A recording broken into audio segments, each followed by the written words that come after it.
Back in 2010, God of War 3 was hyped to the moon and back, and I mean, why wouldn't it be? After all, God of War 2 ended with a declaration of war on the entire Greek pantheon that made you want to see the ghost of Sparta go on a full-blown rampage across Olympus. But just how well did God of War 3 deliver on that hype? Let's dive right into it. God of War 3's gameplay is the hack-and-slash adventure that you have come to expect from the series, with major quality-of-life improvements to the entire combat system, with many of Kratos' strikes moving quicker and meatier than they were in God of War 2. Those are just the basic light and heavy attacks with the Blades of Athena from the start of the game, featuring its very familiar moveset from the last adventure to get you into the swing of things, while moving along its bombastic opening level that wastes no time throwing you straight into the action to get a feel for the fighting system early on in the revenge mission, plus the constant platforming sections, featuring a high-stakes climbing tutorial, letting you know right from the jump that God of War 3 ain't fucking around this time. Enemies are coming at you by the truckloads all at once, while you're simultaneously being chased down by Giga Chad Aquaman Poseidon, sending water-shaped horses your way. The dude shoots thunder at the Spartans' general direction. That's just the first 30 minutes of the game. For the rest of God of War 3's runtime, the Blades of Athena are replaced with the Blades of Exile. Similar to the previous two chain blades, they are exactly two swords attached to chains that Kratos uses as the all-rounder weapon to quickly deal with a lot of the creatures that stand in his way, through light and heavy attacks to get a few good combos in fast,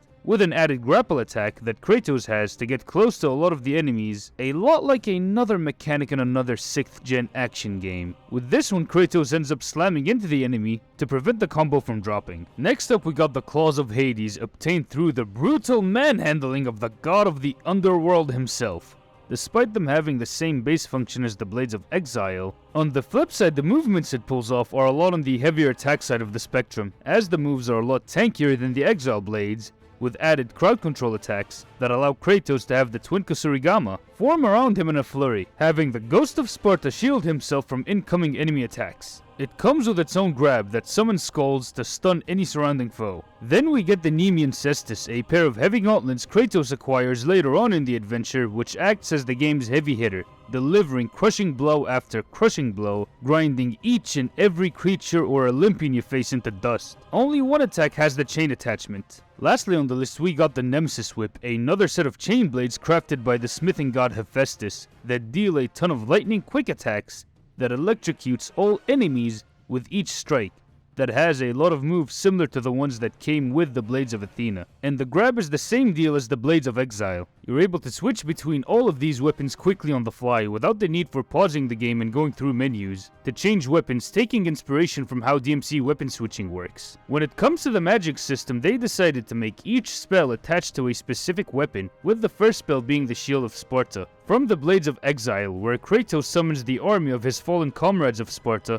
to form a shield around him 300 style, thrusting spears into surrounding enemies on the battlefield, raining arrows down on your foes, as an AoE attack, being an oh shit I don't wanna die button. The next spell on the wheel is the Souls of Hades that allow you to summon different creatures that'll usually try and kill you to help out with some of the fighting. Each soul can be swapped out in the main menu. The more the claws are leveled up, the stronger creatures are unlocked. The third spell we get for the Nemean Cestus boils down to a ground smash attack, which could have easily been a default move for the gauntlets, with a spell being, I don't know, picking up chunks from the ground to chuck them at enemies, or something similar to Atlas Rage from God of War 2, just something. Lastly, we got Nemesis Rage, that works like Rage of Kronos, to tase enemies that can be used to electrocute multiple adversaries, stun locking them to smack them around for a bit. It helped me out with the satyrs towards the end of the game. You'd think they'll be all for Kratos' arsenal, weapons and magic have already been covered. Well, there's plenty more where that came from, as you get secondary items, kicking things off with the Bow of Apollo, a fiery bow that acts like Ebony and Ivory from DMC. They'll be used to juggle enemies, they even have their own charge shots. As per series tradition of using disembodied heads, the Spartan forcefully rips off the head of the god that he once saved in the past, Helios,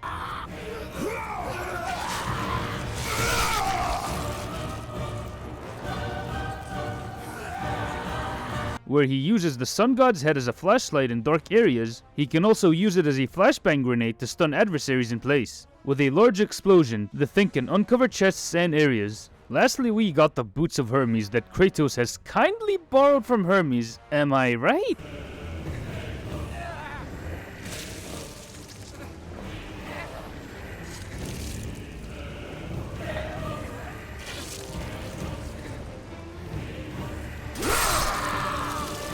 Jesus! Kratos would make a killing as a shawarma chef, literally. Anyway, the stolen Air Jordans allow the Spartan to move as quickly as the Flash for a brief period of time. To move across areas quicker, it can even be used to run enemies over while adding to Kratos' overall mobility, to run across walls vertically and horizontally ninja style. It even added sort of a trickster-like dash in the air to the wings of Icarus to dodge in midair quickly. Without necessarily equipping the boots, if you have the Apollo bow equipped, it'll reset the dash to the point where Kratos will almost go flying in a straight line. As you can clearly tell, this game is jam-packed with options that range from wonderful tools of destruction with the added magic allowing you to pull off the most stylish combos that you'll ever witness in an action game. Made by Americans, chock full of mechanics not limited to Orion harpoons to yank foes around in mid-combo with the addition of collisions, while slamming foes into each other. One of the grabs lets you pick up one of your adversaries to use him as a battering ram to take down all surrounding foes. So if you know how to play the game right, you'll be able to kill those who stand in your way in the most brutally creative fashion possible. Just be sure that you know how your toolkit works. The franchise is known for its QTE use. I'm happy to say that they aren't as intrusive as I remember them being. You're not tricked into watching a cutscene with random button prompts showing up.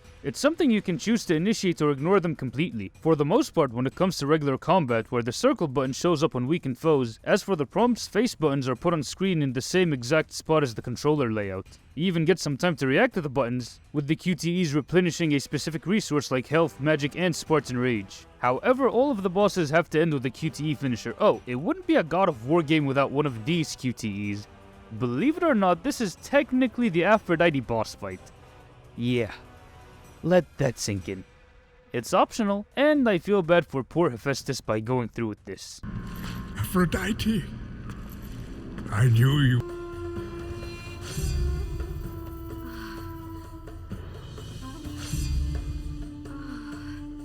Damn it, Kratos, you didn't have to cuck a paralyzed man like that. That's just evil. But Hephaestus is no sneako. He did retaliate. It ended in failure, but hey, he didn't go on a podcast saying like how every man should go through that sort of experience. You might be asking, where's the Blade of Olympus at? It was a main weapon in God of War 2 lore and gameplay-wise. It's here, alright.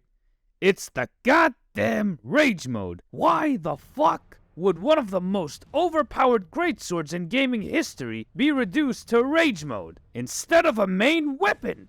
It's like if the Devil Sword Dante would only be used in Devil Trigger. You can turn it on and off anytime you'd like. It even has stronger attacks. On the other hand, it depletes quickly. It'll even be used to cancel out some attacks by activating it. The boss lineup here is top notch, where you'll be fighting a lot of the main heavy hitters of the gods of Olympus. From the start of the game, you'll be facing off against Poseidon, the god of the seas, clad in an armored suit formed from the oceans of Olympus, who comes at you with large strikes of lightning with a few crushing blows to melt away that HP of yours. He's one hell of a spectacle for a first boss. Next in line is Hades, the god of the underworld, a Dark Souls boss with a moveset similar to the blades Kratos has that hit like a truck, where you better be sure to dodge and slash at the right time so you won't get clapped. Hey, I just realized something. In the first 13 minutes of the game, you're fighting off Giga Chad Aquaman, ending it by beating him to a bloody pulp, gouging out his eyes by the time you're done, to then go off and fight Satan to the death,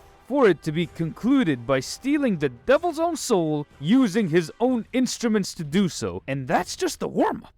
Then we get Hermes, the Olympian speedster, whose fight kinda feels a tad bit underwhelming, since he's a bit too slow for a speedster. It must be after falling off of the statue of Athena. Next up we got the Titan Kronos, yeah, the same Titan that carried most of God of War 1's levels on his backside. He's now an entire boss fight that Kratos climbs on top of, while goons are summoned to stop him. While not exactly what I call a legit boss fight, it's an over-the-top prompt that was not possible on the PS2. It has you go through a lot of vertical challenges to keep you on your toes at all times. Huh? Wait, whose footsteps are these? No, it can't be. It's Hercules! Come on, man. I actually liked this guy as a kid, when he was on Disney. As for the fight itself, it's one of those fights where you feel like you're fighting off another player, using a completely different moveset, despite the goons on his side, where Hercules comes at you with crushing blows, with the occasional grabs that'll tank your HP if you're not careful. By the way, later on in the fight, you wind up snagging the Nemean cestus from him, to then ruthlessly grind his face to tomato juice,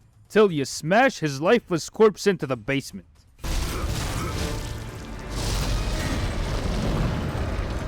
Fighting Zeus in this game is as good as it was in God of War 2, minus the giant Zeus gimmick, by having the first phase in this fighting game perspective, where the King of Olympus goes in with everything he has, using his full power against you, while the next phase is a fight to the death inside of the Titan Gaia, that feels like a battle of equals. Despite all of the quality of life improvements, unfortunately there's no New Game Plus mode to speak of in God of War 3. The previous titles had that feature, where you're able to replay the game on the same difficulty with your entire loadout of weapons and magic. That made the games all that more fun to replay. You were even able to get a few upgrades that you missed out on your first playthrough, getting to explore the full potential of the weapons that you've unlocked. For some reason, New Game Plus has been swapped out for the Godly Possessions in this entry. You might be asking, hey Joey, what the hell are Godly Possessions anyways? After beating a boss, or somewhere in the environment, you'll be able to pick up some treasure that belonged to one of them in the past, while others are armor pieces that belong to one of the bosses that Kratos was fighting. These relics are used to increase a specific attribute like increasing health, magic, and items, with the Helm of Hades, while the Helios Shield increases the power of the Golden Fleece's counterattacks, and you can only use these items after beating the game. Just be warned, they'll disable trophies, but it's a really cool ass idea, don't get me wrong. It's nice to have power-ups that adds to the game's lore that encourages you to explore the levels and boss rooms. However, I could easily see this system coexisting with New Game Plus, as it could have added to the amounts of fun you could have been having as an unstoppable Kratos, tearing through the entire game for the lols. And keep in mind the upgrades in God of War 3 are pretty damn expensive, costing a ton of red orbs. By the end of a single playthrough, you'll unlock 75% of Kratos' arsenal. That's if you are an orb pincher. When you're not fighting off creatures and gods from the pantheon of Greece, you'll be doing a lot of climbing, platforming with the constant environmental puzzle solving, with Kratos having similar mobility options to God of War 2. The standard double jump is there. Kratos even managed to keep the wings of Icarus around, for gliding and steam flying to get to higher platforms. By the way, Spider Kratos swinging is still a thing here, using the Blades of Exile to chain swing and zip across the map.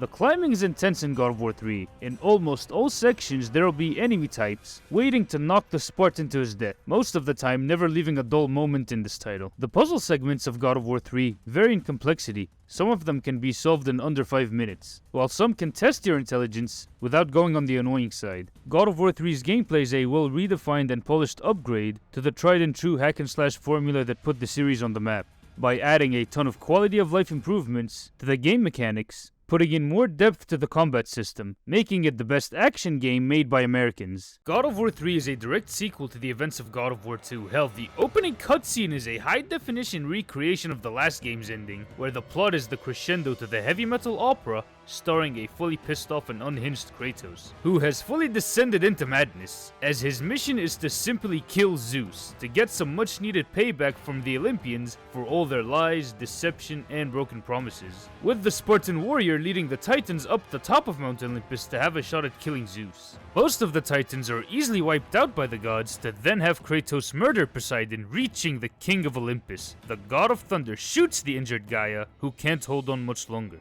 Kratos, being guided by sheer vengeance, remains headstrong on the task of killing Zeus, but is then betrayed by Gaia, throwing him off into Hades for the billionth time. It might as well be his home away from home at this point. Crossing paths with a spectral Athena, who helps Kratos out for some very odd reason, fixing his blades, guiding him to the Flame of Olympus and Pandora herself, in order to snag Pandora's box yet again to kill the King of the Gods once and for all, wiping out all of Olympus in the process. The tale told in this entry makes the whole series come full circle, fulfilling a foreshadowed prophecy that was hinted at in the first game, while delivering on the whole payoff promised to us in God of War 2. Starting with the Second Titan War, that quickly turns to Kratos versus the entire fucking world. The gods and the Titans are against Kratos, while fighting each other. The Spartan is a shared enemy of theirs, who are slain by the ghost of Sparta whenever they have the misfortune of crossing paths or standing in direct opposition to the fallen god of war, without being spared in this title. Kratos finally snapped after all that has happened to him in the past, becoming a full-on menace to Greece because of the constant barrage of backstabbings he went through,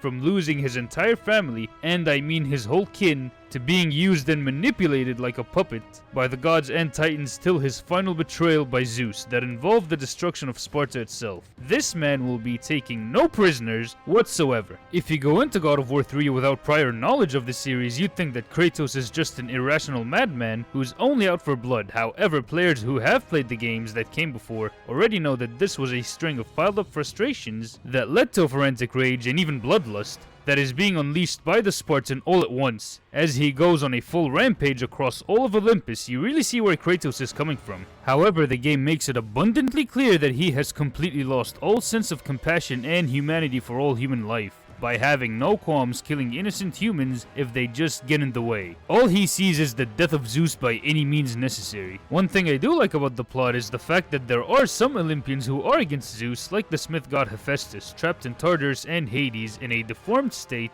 He can no longer be with his family because of Zeus, after being affected by the Titan's evil that was released from Pandora's box when Kratos opened it to kill Ares. Hephaestus aids Kratos before sending him on a suicide mission to keep Pandora safe from her fate. Kratos, being Kratos, comes back unfazed and rather furious. The Smith god tries to kill him. Kratos is ultimately the one to kill Hephaestus. Then Pandora comes into the picture. At first, Kratos acts unconcerned for her own safety. On the other hand, he finds his humanity being gradually restored, since he's reminded of his own time as a father to Calliope. He's even thinking of another way to kill Zeus that doesn't involve Pandora losing her life, so that he won't repeat the same mistake that he has made for a second time. Despite the tale being a well-told story, it's riddled with a shit ton of plot holes. For why, in the deepest depths of Hades, is Athena trying to end Zeus's life when she used herself as a human shield to stop the collapse of Olympus? Jesus, I mean, Kratos even calls this plot hole out! You once sacrificed yourself to save Zeus, and now you seek to destroy him? What has brought about this change? Here's what I don't get. In God of War 2, it was explicitly stated that the Blade of Olympus was needed to kill Zeus. Now you need to go back and fetch Pandora's box again. And let me ask, what the fuck happened to the time travel powers in God of War 2? They would have been real handy on this mission. One thing that I actually like about this plot is the Pandora subplot, showing that despite all the chaos Kratos is causing, deep down inside he's still a broken man with very human emotions, acting as a surrogate father to Pandora, treating her as if she was his own child. At some points, I wouldn't be surprised if this was the template used for the whole concept behind God of War 2018. However, the caretaker is the same guy who killed the father and banged the mother twice. Kinda hard to get behind under that context, but hey, at least he's honoring Hephaestus' last request of keeping Pandora safe somewhat. Overall, the plot of this game serves as a solid conclusion to the entire Greek God of War saga that wraps the series around into one single whole. Despite the inconsistencies in storytelling, the tale told is one hell of a roller coaster that sees the ghost of Sparta when he has fully descended into madness, being a character action game that stars an outright headstrong villain. The graphical fidelity in God of War 3 is top-notch. This universe has never looked this good in the PS3's HD, as it's clear that a large budget was thrown at the title. By having a lot of the palaces of Mount Olympus appears that they are actually lived in by Zeus and the other Olympian gods, with a few good trippy designs in the Hades level. As for character models, just take a look at Kratos with his wide-ass Greek god physique. Looks like you could give Arnie a run for his money. The same thing goes for Zeus, Poseidon, and even motherfucking Hercules, with Hades looking like an absolute demon that'll rule over the entire underworld. However, there's one problem I have with some of the aesthetics of the title, since it was released in the PS3 and Xbox 360 era, where every game had that dirt brown filter over it. Some parts of the title suffer as a result. In the PS2 God of War titles, going into Hades was a one-stop shop into hell that had a ton of nightmare fuel. Now it looks like an ordinary palace section without any horrifying elements to it. Hell, some of the levels in Olympus aren't as colorful as they used to be in the PS2 titles. Other than that, there's still a lot of breathtaking landscapes that couldn't be achieved on the PlayStation 2. One thing I really love about this title's visuals is the excessive amounts of detailed blood, guts, and gore. With its detailed fatality animations, through a lot of the QTEs. Even in regular combat, enemies bleed gallons of blood, making it the bloodiest game in the franchise. The soundtrack in this title is truly a memorable one, with the orchestric tracks going much harder than they did in the previous games, with the battle themes raging in the background emphasizing Kratos' pent-up anger being released all at once. So all in all, the visuals in God of War 3 are an absolute beauty to behold. This game really took advantage of the PlayStation 3's engine to deliver the finest looking game of that generation, that still holds up to this very day on the PlayStation 3 without much need for the remaster, despite the game looking slightly better on that version. When you put this game side by side with newer releases, it doesn't look out of place at all. God of War 3 is a rock solid entry into the franchise that is worthy of that Triple S rank. It's a title that meets and goes above and beyond the hype that was built around it. with its solid weapon and magic variety, along with its fun level design, with challenging encounters and the great boss lineup to boot. That makes God of War 3 hold up in the year of 2023, 13 years later, so I highly recommend picking this game up, especially if you're a fan of the hack and slash genre. As the franchise continued its reign over the gaming landscape, selling in the millions, so PlayStation wanted to keep that momentum moving forward by turning back to the fine folks over at Ready at Dawn for another handheld prequel taking place right before the events of the beloved God of War 2, showing us Kratos' time as the God of War. Be sure to like this video, hit that subscribe button and the bell icon to catch the next episode of the God of War retrospective as soon as it drops, as we'll be covering God of War Ghost of Sparta. This has been the Devil Joe signing out.